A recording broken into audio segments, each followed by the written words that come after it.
क्षमा breaking Jain news. अरे ऐसे ऐसे वैद्य होते हैं कि अगर वो थोड़ा सा भी कोई रसायन लगा दें तो सारे बाल काले भी हो जाएं, और अगर जिसके सिर पर बाल नहीं है केवल एक लेप कर दें तो सबके सिर पर बाल आ जाएं। ऐसे ऐसे रसायन होते थे पहले। होने को सब कुछ होता है, लेकिन सम्यक ज्ञान क्या करना चाहता है और क्या नहीं करना चाहता है, ये उस ज्ञानी के ऊपर होता है। जब उस राजा के अंदर ये विचार आया तो उस राजा ने चिंता किसकी की? अरे ये संसार इसी तरह का आसार है। जीवन हमने इतना जी लिया इन भोगों में, अभी तक संतुष्टि नहीं मिली, शांति नहीं मिली, आगे भी मिलने वाली नहीं है। यह विचार आ गया। संसार में सब कुछ उसे यथार्थ दिखने लगा। यथार्थ दिखने का नाम ही सम्यक ज्ञान होता है। ये तो सबके साथ होना है। आज हमारे साथ हो रहा है, कल दूसरे के साथ होगा, पहले भी उनके साथ हो चुका है, वही हमारे साथ हो रहा है। भाई बुढ़ापा किसको नहीं आता? रोग किसको नहीं आते? पीड़ाएं किसको नहीं होती? वियोग किसको नहीं होते? अगर कोई आदमी किसी दूसरे की पीड़ा को देख करके और उसके वियोग को देख करके हंसे या उस पर व्यंग कसे, तो वो तो दुनिया का सबसे महामूर्ख है। नहीं समझ में आया?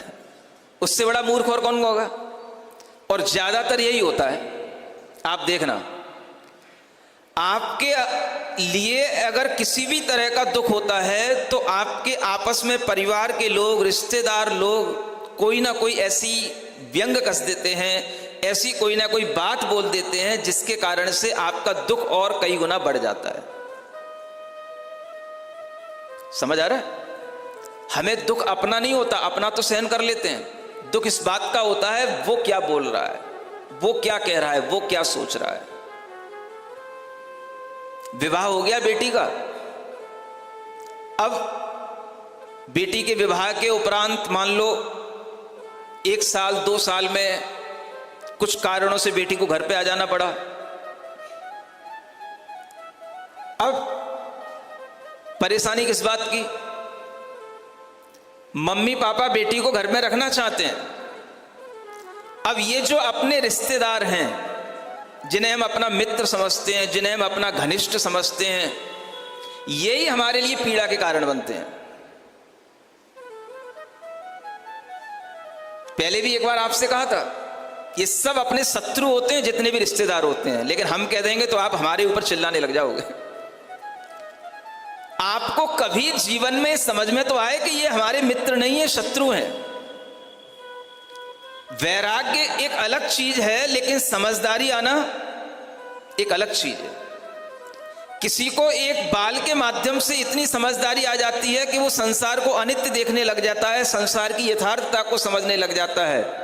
लेकिन ये भी एक सीखने की चीज है, जब हमें अपने ही रिश्तेदारों से, अपने ही घर वालों से परेशानियां पैदा होने लग जाएं, तब आपको हमारी बात याद आ जाए, ये सब बंधु बांधव, ये सब शत्रु हैं।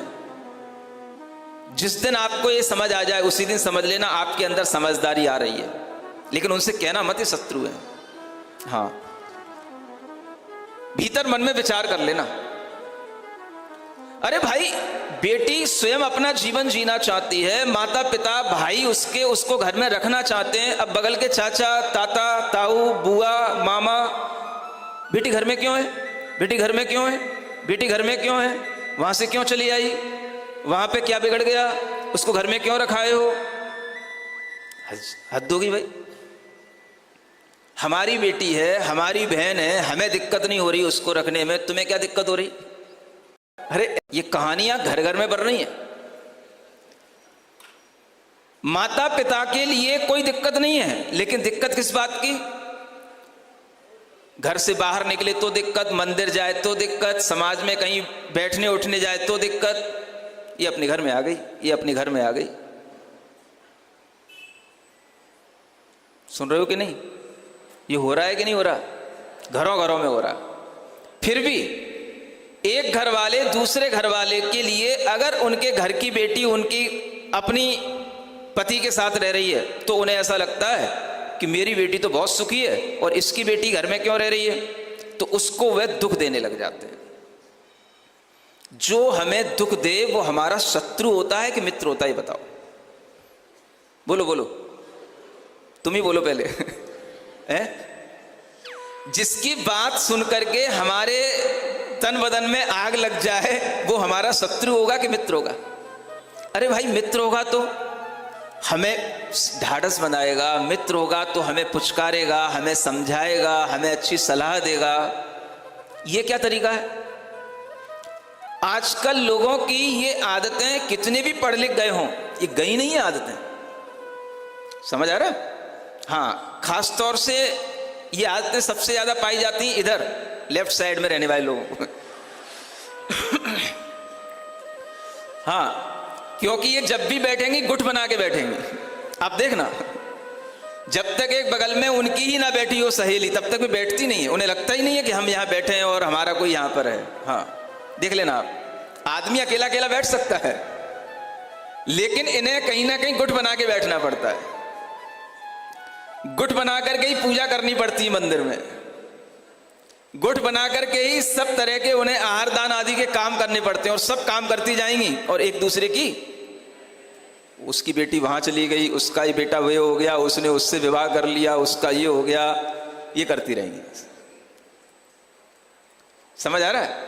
और जो आपस में बोलती रहती हैं वही बात फिर जब उसके पास पहुंच जाती है जिसके यहाँ घटित हो रहा है, तो वो तो क्या है, एक दूसरे से बात कर रही थी, उसके पास बात पहुंच गई तो उसे लगता है अरे मेरी बात मंदिर में हो रही है, मेरी बात इनके बीच में पहुंच गई।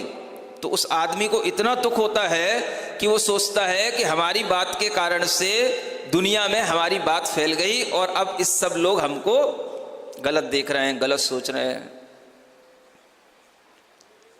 अब आप सोचो, आपके मन की मजबूती क्या कहती है? क्या इन लोगों की बातों में हम अपने आप को पीड़ित करें? हा? क्या इन लोगों की बातों में हम अपने आप को दुखी बनाए रखें? अरे भाई, इनका काम तो और है ही क्या, और कल इनके ऊपर भी वही सब होने वाला है जो आज किसी के साथ हो रहा है, फिर दूसरे लोग बातें करेंगे। भाई, कर्म तो आदमी खुद ही बांधता है ना। आज तुम किसी के लिए कह रहे हो, वही कर्म तुम्हारे लिए कल आएंगे तो तुम्हारे लिए कोई कहेगा। तो यही तो सब चलता रहता है और इसी का नाम संसार है। अगर अपने मन में ये विचार किया जाए कि हम हर चीज की यथार्थता को समझें तो हमें हर कथा से बहुत कुछ ज्ञान मिल सकता है। आप सोच रहे होंगे महाराज कथा तो बोल नहीं रहे, ये कथा में अपनी कथा क्यों जोड़ देते हैं? ये भी हो सकता है, मंदिर में ये भी बातें हो जाती हो, इनका कोई भरोसा नहीं है। ये कब मेरी निंदा करने बैठ जाए, मैं इन पर कोई भरोसा थोड़ी ना करता हूं, लेकिन मैं फिर भी मजे में रहता हूं। मुझे पता है इनको इसके अलावा कुछ आ नहीं सकता है, जिसकी जो आदत है वो करेगा ही। समझ आ रहा है? नहीं करती वो, तुम लोग अच्छे हो, दुनिया में और लोग भी तो सुन रहे हैं ना, सबके लिए कर। तो कहने का मतलब यह है, देखो भाई, ये तो एक उदाहरण दे रहा हूं, हर किसी के साथ सब कुछ होता है।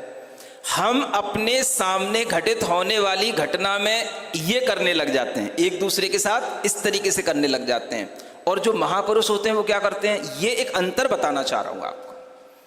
कथाओं में ये कथाएं आपने 20 बार पढ़ रखी हैं। भाई, सफेद बाल हो गया, बैरागी हो गया, ये तो आपने कितनी बार सुन रखा है, लेकिन आपने ये थीसिस कहां सुनी है जो हम तुम्हें 2 दिन से सुना रहे हैं? ये मनोविज्ञान हमारा कहां कहता है कि भाई जब कोई ऐसी घटना हो जिससे हमें शोक उत्पन्न हो रहा हो, भय उत्पन्न हो रहा हो, तो उस समय पर हम अपने सम्यक ज्ञान से उस घटना से ऊपर उठ जाएं और शोक और भय को नीचे दबा दें और उससे ऊपर उठ करके इस संसार की यथार्थता को समझ करके, अरे भाई ये तो सब संसार का स्वरूप है, ऐसा तो चलता रहता है, इसमें हमें डूबने की जरूरत नहीं है, इससे ऊपर ऊब करके हम ऊपर उठेंगे तो हम सही मायने में सम्यक ज्ञानी कहलाएंगे, उदास सही मायने में कहलाएंगे। ये